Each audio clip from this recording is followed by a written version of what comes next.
Olá, eu sou o Daniel Silva E eu sou o Maurício Copas. e este é mais um podcast Prosperidade na Prática. Maurício, o tema que eu escolhi hoje devido à quantidade de perguntas que têm surgido nas tuas redes sociais sobre o tema é posição de vítima. Explica-me, o que é que tu entendes por posição de vítima? Posição de vítima é quando você se define como perdedor. Você já sai perdendo, você já é o perdedor. E por ser um perdedor, você é o coitado da história, não é? Em que você se iliba de ter qualquer responsabilidade de erro, se iliba de ter qualquer responsabilidade no resultado negativo. E aí você, como não tem culpa de nada, você é um coitadinho. Porque você está naquela situação que não deveria estar e não é culpa sua. Você está numa situação que alguém lhe colocou ali e que a responsabilidade é de todo mundo, menos sua. E aí desenvolve-se o que nós chamamos de síndrome de coitadinho. Porque ele entra num jogo, num padrão de comportamento em que ele se vitimiza sempre. E ao se vitimizar sempre, ele se afunda na própria história que ele mentalmente conta para ele mesmo. E como é que tu consideras que uma pessoa cria esse estado de vítima? O que é que leva a pessoa a criar esse estado? Bom, normalmente o que acontece é quando a pessoa não se sente capaz de atingir um determinado resultado, e aí é mais simples para ela culpar as outras pessoas. E ao culpar as outras pessoas, ele lava as próprias mãos. E a posição que ele se encontra de perdedor não tem responsabilidade em cima de si próprio. E isso é exatamente o contrário daquilo que se devia ser. Porque para você ter controle em cima de qualquer situação, a situação tem que estar nas suas mãos. Você não pode controlar outras pessoas, você pode controlar você próprio. E quando você se vitimiza e põe responsabilidade dos resultados nos outros, você está colocando a responsabilidade em algo que você não tem acesso, que é a outra pessoa. E assim sendo, os resultados vão se repetir. Porque você se livra da responsabilidade, jogando a responsabilidade nos outros, como você não consegue mudar os outros, você não vai conseguir mudar os resultados. Portanto, é uma maneira de você se salvaguardar, mas, é como eu disse, se afunda no próprio resultado negativo. Eu tenho reparado isso nas suas redes sociais, não sei se você tem. Você tem reparado que tem muita gente comentando, principalmente quando são conteúdos sobre aprendizado, conteúdos sobre medo ou conteúdos sobre ir mais além. Tem reparado que existe uma quantidade bastante elevada de pessoas que muitas vezes se vitimizam para justificar o facto de elas não terem conseguido alcançar o sucesso? Isso não acontece só nas redes sociais, acontece no dia a dia, na vida, de uma maneira geral. Nas redes sociais observa-se muito, porque hoje você, nas redes sociais, se expõe de uma maneira muito intensa, não é? Você expõe os seus sentimentos, expõe as suas sensações, as suas emoções, expõe praticamente a sua vida. Então é muito normal você ligar, acessar um Facebook e ver um bracinho fino com a fita do hospital, vermelha, verde, azul. Quer dizer, não há uma comemoração de vitória nenhuma, há uma justificativa da derrota dela. Quer dizer, não é certo e não é errado, nós não estamos aqui para fazer julgamento. Tá? O que eu digo é que quando você foca num determinado problema, valoriza esse tipo de problema, você acaba atraindo por você mais problema desse nível. E se você, em vez de expor as suas vitórias, expõe as suas derrotas, você acaba justificando o porquê que você se encontra naquele estado depressivo ou de tristeza. Então, é muito comum, como eu falei, nas redes sociais, se observar esse estado de vítima. No fundo, existem duas maneiras de você atrair a atenção das pessoas, né? Ou é pelo amor ou é pela dor. E normalmente isso acontece porque desde pequeno, quando nós somos bebezinhos, o que nós sabemos? Que não sabendo falar, quando você tem fome, por exemplo, você demonstra essa sua dor através do sofrimento, através do choro. E aí, com esse choro, você recebe logo atenção. E isso é incutido na sua mente, de forma que você entende de que cada vez que você entra numa posição de sofrimento, de vítima, você acaba por receber mais atenção. Então, isso vem desde os primórdios, né? Desde que você é muito pequeno, inclusive, desde os primórdios, que eu digo em termos de idade planetária, dos antepassados das diversas raças, e fundamentalmente da raça humana, e também do seu antepassado, de quando você era pequeno. Então você aprende que existe essa forma de ganhar atenção. E depois isso fica incutido no seu subconsciente. E muitas vezes, para você chamar a atenção, você chama a atenção pela dor. E aí você conta histórias, conta um fato com as suas lentes de percepção, aumentando a sua criatividade, digamos assim, para se posicionar numa situação de perdedor, de vítima. É a lente da distorção. Quando você conta normalmente uma história, você usa 3 lentes de filtros, não é? De acordo com aquilo que você observa do meio externo. E quando você repassa essa informação, você distorce, de acordo com a sua criatividade, a história, de forma que ganhe contornos para que você fique o coitado da história. Então a gente observa muito, de fato, isso nas redes sociais, porque é um veículo de comunicação de massa e que você tem acesso à informação de muita gente ao mesmo tempo e como eu digo, as pessoas expõem-se, né, e colocam muito seus sentimentos, e sabendo que ganham atenção com a dor, elas exacerbam e colocam um momento em que quebra a perna e aparece ela de bengala, um momento em que está no hospital tomando soro e faz aquela cara assim de ai meu Deus. Ou seja, não é de todo algo pejorativo, mas mostra uma delicada tendência de se posicionar nessa situação, nessa posição de vítima.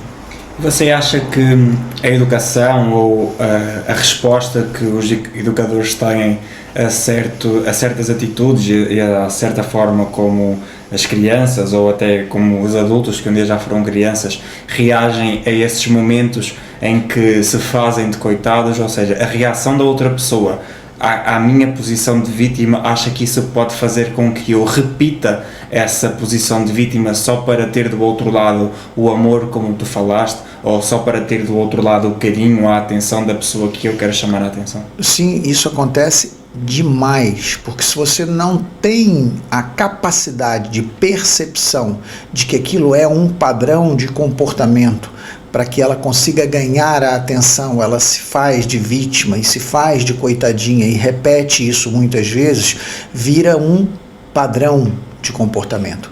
E se você passa a mão na cabeça dessa pessoa, se você realimenta esse padrão, você nutre o que nós chamamos de alimentar o padrão de comportamento negativo. E então, é claro que se ela vai buscar atenção através do sofrimento e as pessoas que estão ao redor dela reforçam esse padrão, pegam no colo, ai meu Deus, coitadinho do meu pequenininho, que não sei o que, é claro que ele vai encontrar uma ideia reforçada para que ele acredite que cada vez que ele entre nesse padrão, ele vai ganhar a sua atenção. E isso, enquanto criança, nós sabemos que dos 0 aos 7 anos, que é quando a criança está mais susceptível à formação dos seus padrões de comportamentos, com base na informação que ele recebe dos pais, se ele percebe esse resultado imediato, mal ele faça aquela birra de que começa a gritar por tudo e por nada, e porque ai meu Deus, meu mundo caiu, desde criança, o que acontece? Os pais, não sabendo lidar com essa situação, vão acabar por reforçar esse padrão de comportamento, que é um padrão de comportamento negativo. Como eu disse, o objetivo central da nossa conversa não é estabelecer pré-julgamento, não é? Tem vezes que você se sente mais deprimido, se sente mais embaixo, e isso faz com que você realmente, se sentindo enfraquecido, se apresente de forma enfraquecida. Não é dizer que está certo ou que está errado. O que nós estamos dizendo aqui é que quando você reforça esse tipo de padrão, você está reforçando a ideia para aquela pessoa de que se ela não tem culpa de nada, a culpa, não estando nela, está em outra pessoa. E estando em outra pessoa, essa pessoa perde o controle da mudança dos resultados. Compreende? Isso é que é importante dizer. O erro, o problema maior do se fazer de vítima, o problema maior de não assumir responsabilidades é porque quando você de fato não traz a responsabilidade para você, você está jogando a responsabilidade para outra pessoa e você não tem controle na outra pessoa, você só tem controle em cima do seu comportamento, das suas atitudes e, consequentemente, dos seus resultados. Você acha também que este tipo de pessoas que têm a tendência de se fazer de vítima, de dizer que nada corre bem na vida dela, são pessoas que não tomam atitude, são pessoas que ou não definem bem os objetivos delas, ou simplesmente não definem objetivos, ou então são pessoas que definiram um objetivo que tentaram fazer, mas que sabiam que não iam conseguir? Esse padrão é típico de pessoas fracassadas, não é? Eu vou dizer esse termo fracassado. A gente não tem assim. É óbvio que toda a nossa situação da nossa vida cotidiana não nos permite definir que esse padrão leva ao fracasso. Mas de uma maneira geral, o padrão do fracassado diferencia do padrão do vencedor, porque o vencedor faz isso, ele traz responsabilidade para ele. Compreende? Se a coisa não está bem, ele não culpa terceiros. Ele procura saber onde é que está o erro dele, de comportamento dele, não é? E até em programação neurolinguística nos costuma dizer que há erros, há resultados. Então ele vai avaliar no resultado dele o que levou qual foi o comportamento que levou a ele a atingir esse resultado. Isso é um trabalho de você com você mesmo. É você pegar o seu resultado, perceber o caminho, a estratégia que você utilizou para chegar àquele resultado. E mais uma vez digo, não há estratégia nem comportamentos certos ou errados, há resultados. E o comportamento que você levou para atingir aquele resultado que não é satisfatório tem que ser reavaliado por você. Por isso eu disse, é um trabalho de você com você mesmo, para você perceber o que é que tem que ser alterado na rota, na estratégia, para que você atinja então um outro resultado. E aí fica tudo nas suas mãos. E o padrão do derrotado é não ter esse tipo de trabalho, não é? É claro que é muito mais fácil você dizer que chegou atrasado no trabalho porque o trânsito estava engarrafado. É mais fácil você dizer que hoje não conseguiu cumprir o seu comprometimento, aquilo que você estava comprometido, porque resolveu cair uma chuva e que você, por causa da chuva, não conseguiu chegar no local. Enfim, tudo é muito mais fácil você culpar os outros. Mas ao tomar essa decisão, ao tomar essa atitude, vai simplesmente justificar um fracasso que é seu, por uma atitude ou pela falta de, que gerou um resultado negativo. E é muito importante você perceber isso. E é um alerta, né? Porque se fazer de vítima, nós todos nos fazemos de vítima, às vezes, ou nem que seja às vezes para ganhar um abracinho, um beijinho, um miminho, não é? Mas se vira um padrão de comportamento, abra os olhos, porque provavelmente os seus resultados tendencialmente serão negativos. Porque você nunca traz a responsabilidade para você, você culpa sempre, você não é culpado de nada, você é um coitadinho, é uma vítima de alguém, ou do Estado, ou do tempo, ou das condições meteorológicas, ou do que quer que seja, mas culpa você não tem. Sabe aquela pessoa que você vai discutir por algum motivo, a primeira coisa que ela diz, não, eu não tenho culpa, a culpa não é minha. Quer dizer... Acho que até podíamos quase que criar aqui um glossário de expressões que pessoas que se fazem de vítimas, que vivem neste estado de vítima, costumam dizer. Exato, porque são palavras que, como o comportamento, são palavras padrão, não é? Quer dizer, a pessoa... A culpa é uma palavra muito pesada para quem não quer assumi-la, entende? A pessoa que assume o papel de vítima, culpa é uma coisa que ela não tem. Né? E eu até diria, se culpa é uma palavra muito pesada, troca culpa por responsabilidade. Soa melhor ao seu cérebro e não traz um peso muito grande, um dedo apontando na sua direção com muita intensidade. Porque muitas vezes até é isso, é o medo de ser responsabilizado, entende? É saber que o correr bem ou o correr mal depende da sua atitude, e como você tem consciência de que a atitude não foi a melhor, você se esquiva e diz, a culpa não é minha. Antes de sequer alguém, sabe, você vai, não, eu não tive culpa. Mas nem disse nada, ninguém disse nada. E a pessoa já está se acusando. Né?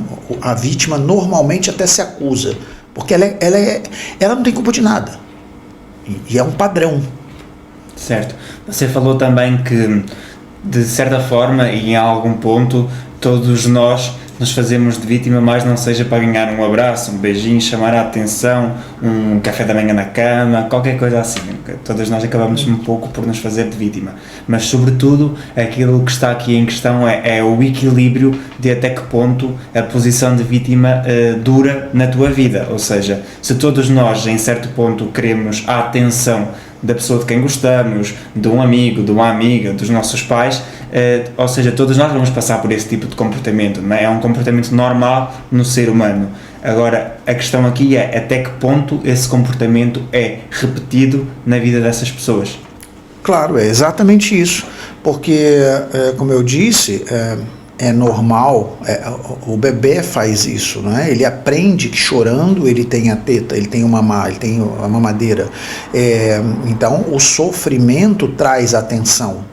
E a questão é você usar o sofrimento cotidianamente, entendeu? Sistematicamente, para justificar o seu resultado negativo.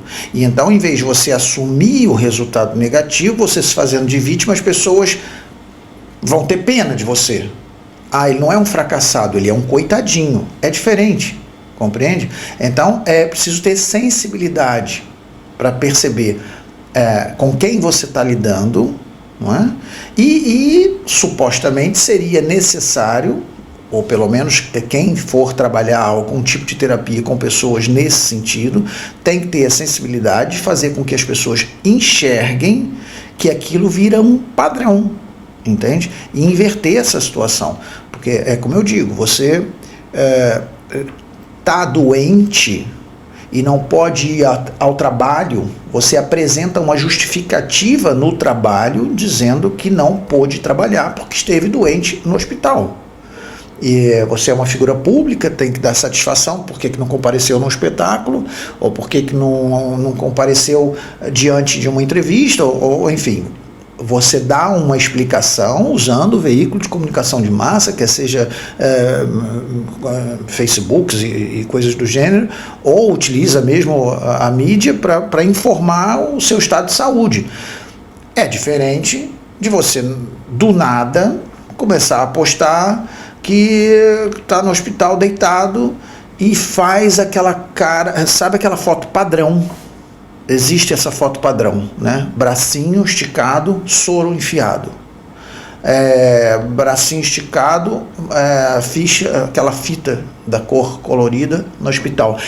Entenda, não há julgamentos, e é importante eu frisar isso várias vezes. Não é? Porque, na verdade, a questão do julgamento é querer dizer se está certo ou querer dizer se está errado. E não há certos e errados. O que estamos a analisar aqui é o resultado de quando você se faz de vítima. Compreende? Sim. O que é que achas que uma pessoa deve fazer a partir do momento em que, depois dela estar a ouvir este podcast, ela analisa os comportamentos dela e começa a reparar que vários comportamentos que ela tem podem efetivamente colocá-la dentro deste padrão de comportamento, dentro deste padrão de uma pessoa que vive numa posição de vítima? O que é que tu achas que essa pessoa deve corrigir logo à partida, e se existe uma espécie de passo a passo de alterações que devem ser feitas de uma forma gradual para que as pessoas que estão lá em casa a assistir ao podcast possam alterar a vida delas e fazer com que essa posição de vítima comece a fazer parte do passado? Bom, na verdade o nosso podcast chama-se Prosperidade na Prática. Nós falamos de prosperidade e já sabemos que prosperidade não é só, como falei, dinheiro no bolso, ou namorado em casa, ou ter uma família, ou seja, é um conjunto de padrões. Então existem comportamentos que, em vez de atrair a prosperidade ou levar você ao sucesso, afasta você daí. Então, quando nós abordamos termos isolados, nós estamos falando exatamente sobre situações específicas que afastam você do sucesso.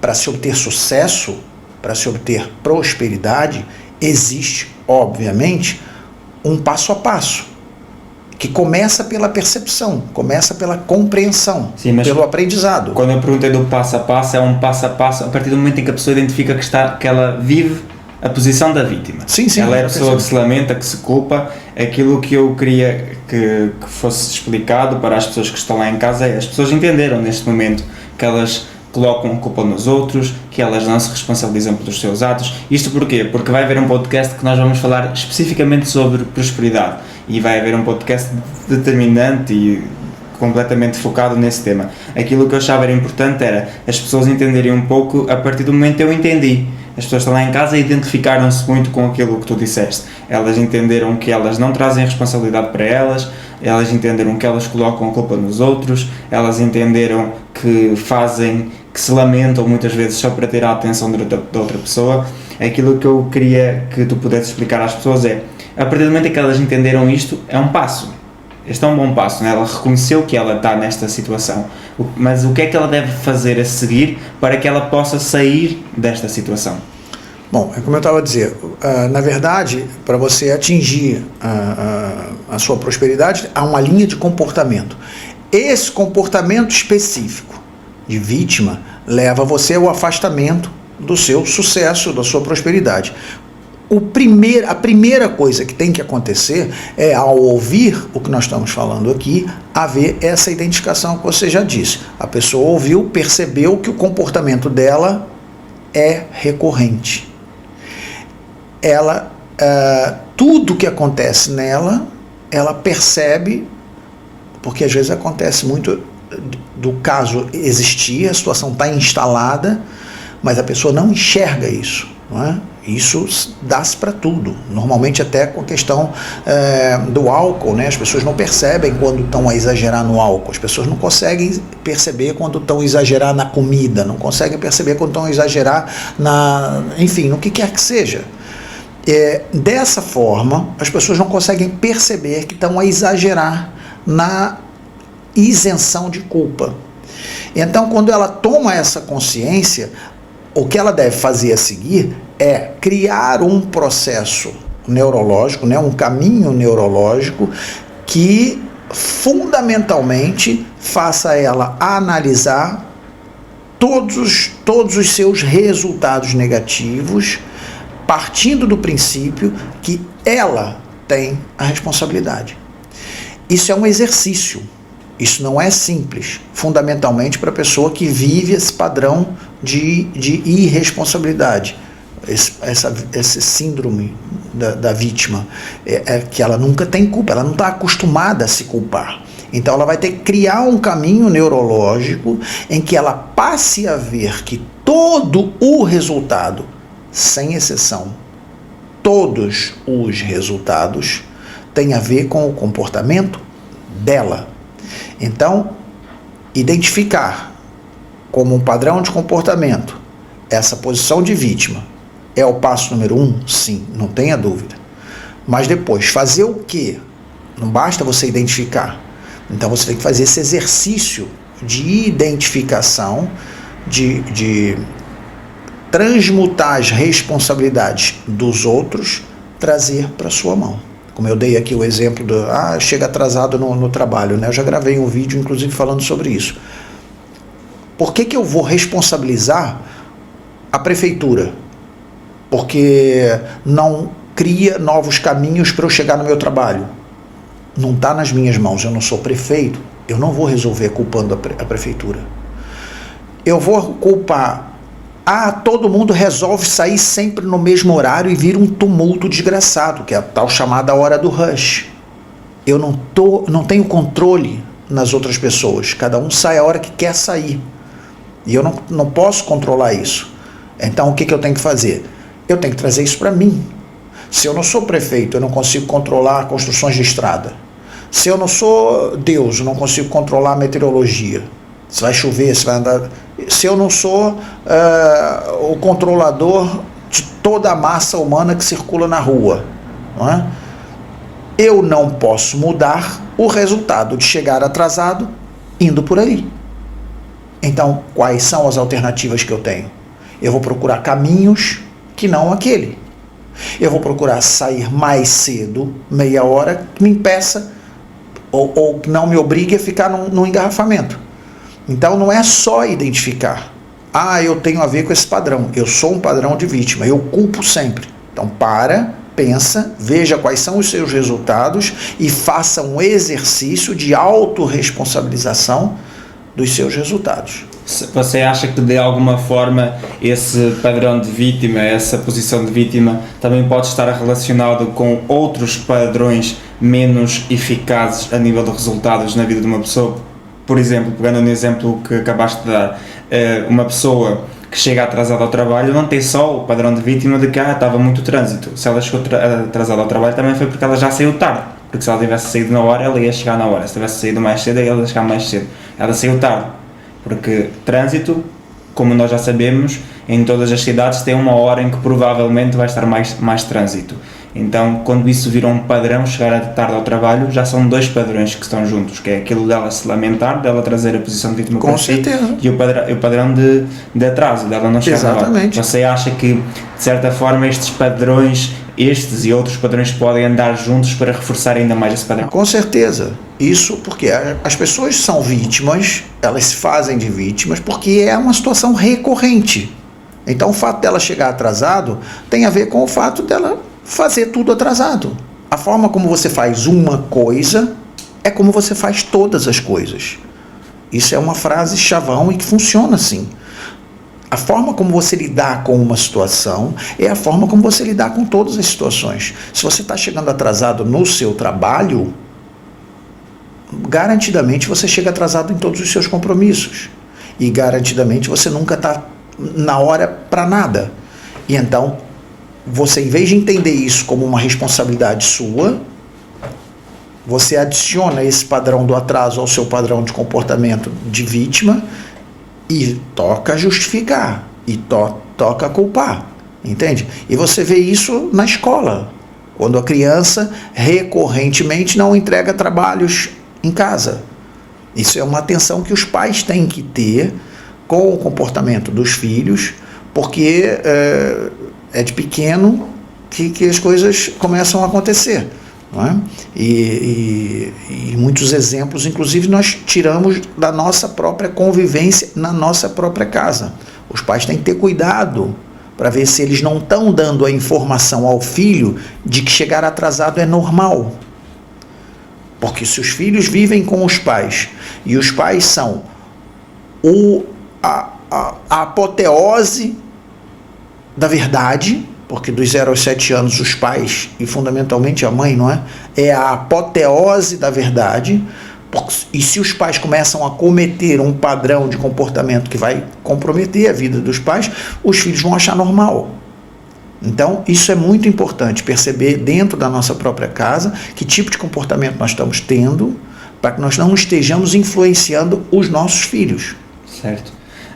Da mesma forma como este tipo de padrões de comportamento andam agrupados, andam lado a lado, tu achas que também pessoas com esse tipo de comportamento se juntam? Ou seja, pessoas que têm a tendência a ter um padrão, uma síndrome de vítima, atraem outras pessoas que têm a tendência de ter um padrão de síndrome de vítima?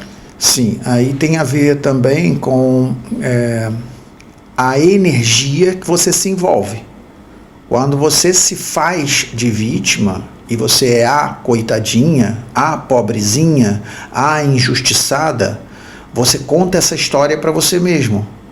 E você já sabe, e nós falamos muitas vezes isso, quando você começa a vibrar numa determinada frequência de escassez, de coitadinha, de doente, você começa a andar numa autoestrada que tem uma frequência X e que muito forçosamente você vai encontrar pessoas na mesma frequência nessa estrada.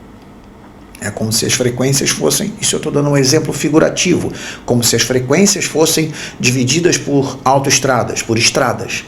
Não é? Se você anda numa frequência de tantos hertz, x hertz, a tendência é você, nessa mesma estrada, encontrar pessoas na mesma frequência. E essas pessoas vão encontrar com você, vão contar as mesmas histórias, vão reforçar ainda mais o seu padrão, e você vai estar reforçando o padrão dela, compreende? E depois aquilo vai justificar, ou seja, ela vai dar razão para ela própria. Afinal de contas é assim mesmo, viu? Eu conversei com fulano e ele também acha a mesma coisa. Aí você começa a encontrar pessoas iguais, não é? É claro, porque aí é a lei da atração. Você vibra numa frequência de escassez e vai acabar atraindo escassez. E você vai encontrar escassez. E vai encontrar pessoas que vibram na mesma escassez, na mesma frequência. Nesse caso, a frequência do pobrezinho, do coitadinho, da vítima. Você acha também que as pessoas fazem isso, de se aproximar de pessoas que pensam da mesma forma que elas, para poder validar esse tipo de pensamento? Faço esta pergunta porquê? Porque estou a procurar encontrar um padrão, um tipo de características que pessoas que têm síndrome de vítima possam ter, para poder também ajudar as pessoas lá em casa, para que elas possam fazer, digamos assim, um diagnóstico de alguém que pode até não ser elas, mas de alguém que possa estar perto da família delas, que elas possam identificar essas características e também poder ajudar essa pessoa lá em casa que possa estar a passar por essa fase. Uma das coisas que tu já disseste é, essa pessoa coloca a culpa no outro, não traz responsabilidade para si, tem outro tipo de padrões de comportamento que faz com que a vida dela não tenha sucesso, e aquilo que eu queria entender é se ela procura pessoas iguais a ela a nível de pensamento para que ela possa validar aquele mau momento que ela está a passar. Na verdade ela não procura, não é? As pessoas vão ter com ela, vão vir de encontro, porque você atrai pessoas da mesma frequência. E isso, obviamente, se eu estou com uma situação e vou começar a conversar com você sobre essa situação, você, coincidentemente ou não, tem o mesmo problema que eu e começa a reafirmar tudo que eu digo, a confirmar, a validar aquilo que eu digo, isso acontece por questões de lógica. Se eu falo, você valida. Se você fala, eu valido, nós estamos nos validando, porque nós nos encontramos na mesma faixa de frequência, nós nos encontramos no mesmo padrão de comportamento. Então é normal que nós nos atraiamos, e vamos nos atrair, entende? Assim como nesse caso que eu falei, eu e você conversando, poderia ser N pessoas.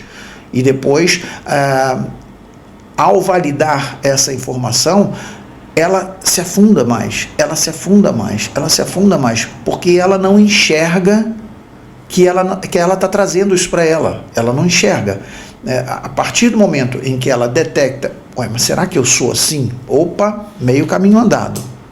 Será que as pessoas não dizem isso de mim? Que eu estou sempre, coitadinho, que não sei o quê. Será que o meu comportamento não faz com que eu apresente justificativa para tudo e mais alguma coisa?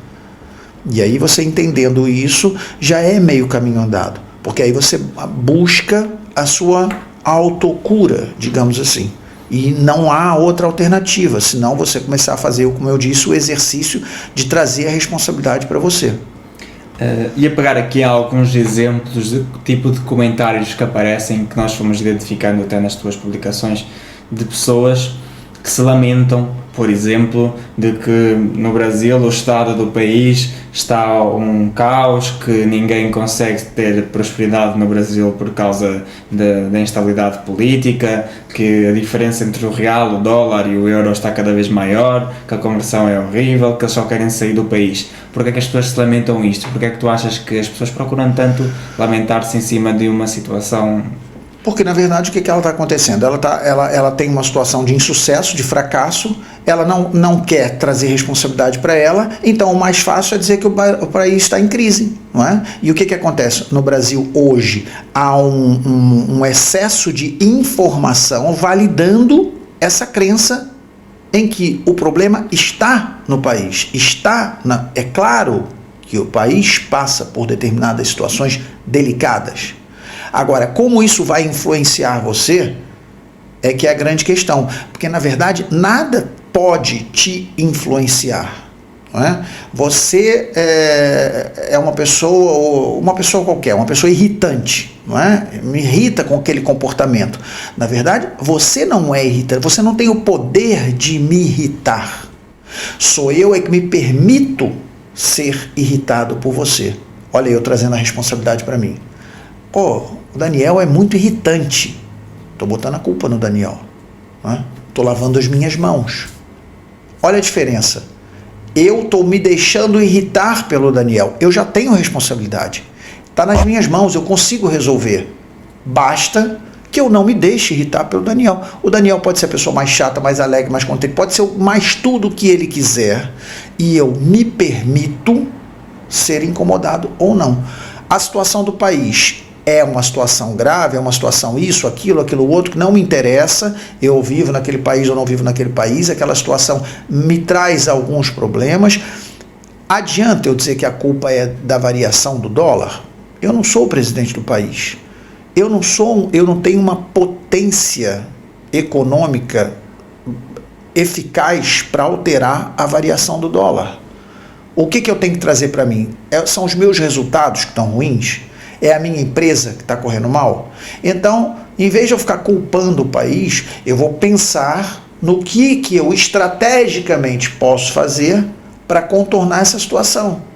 Eu posso fazer acordo com funcionários, fazer acordos com fornecedores, eu posso fazer acordo enfim, com o que quer que seja.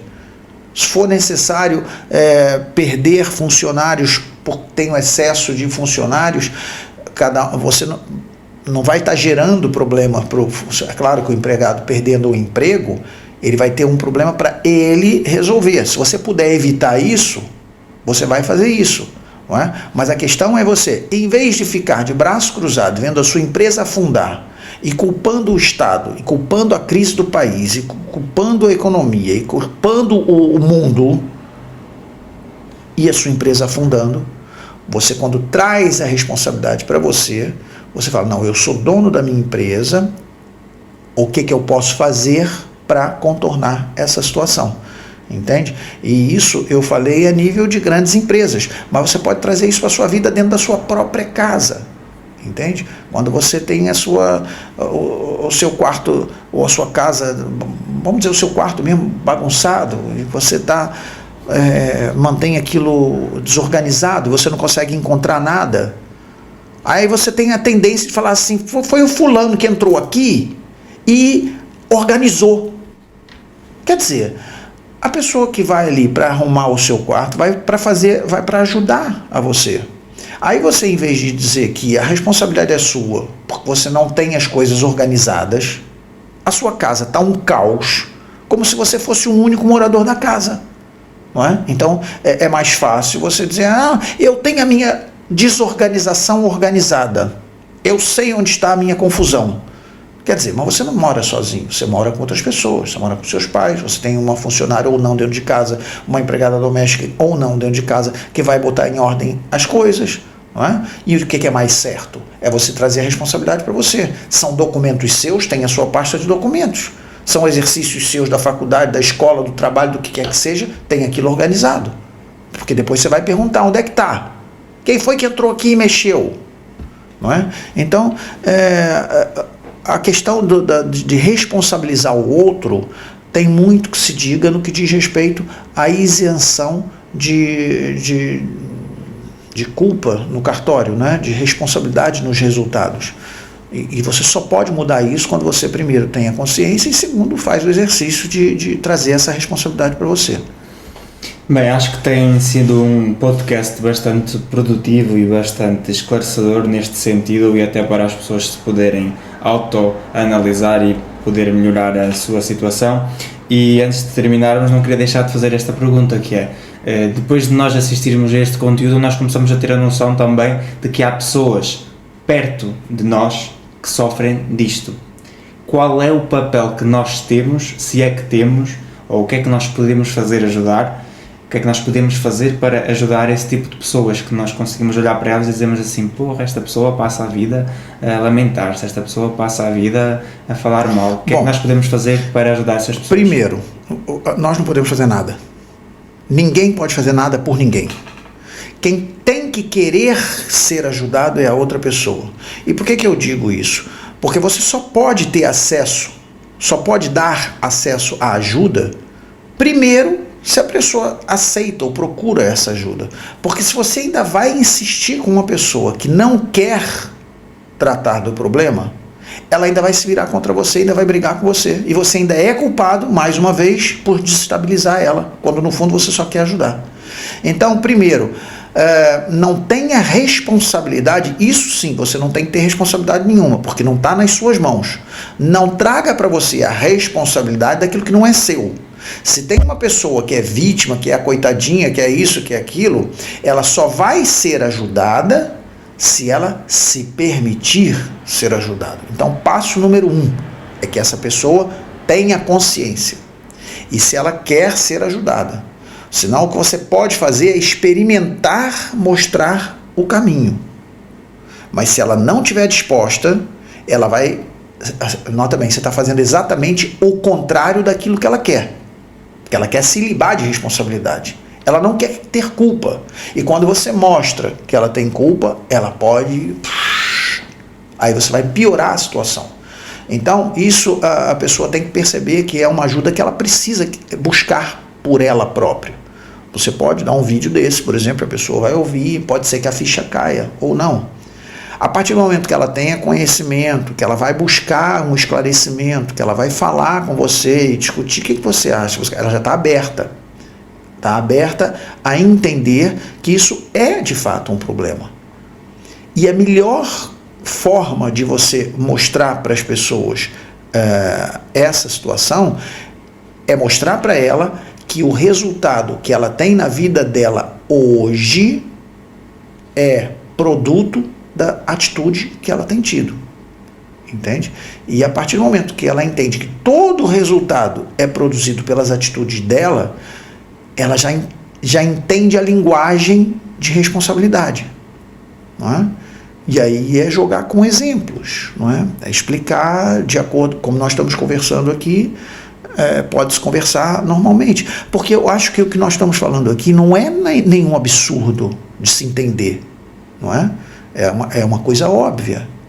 Qualquer pessoa compreende que eu não posso mudar você.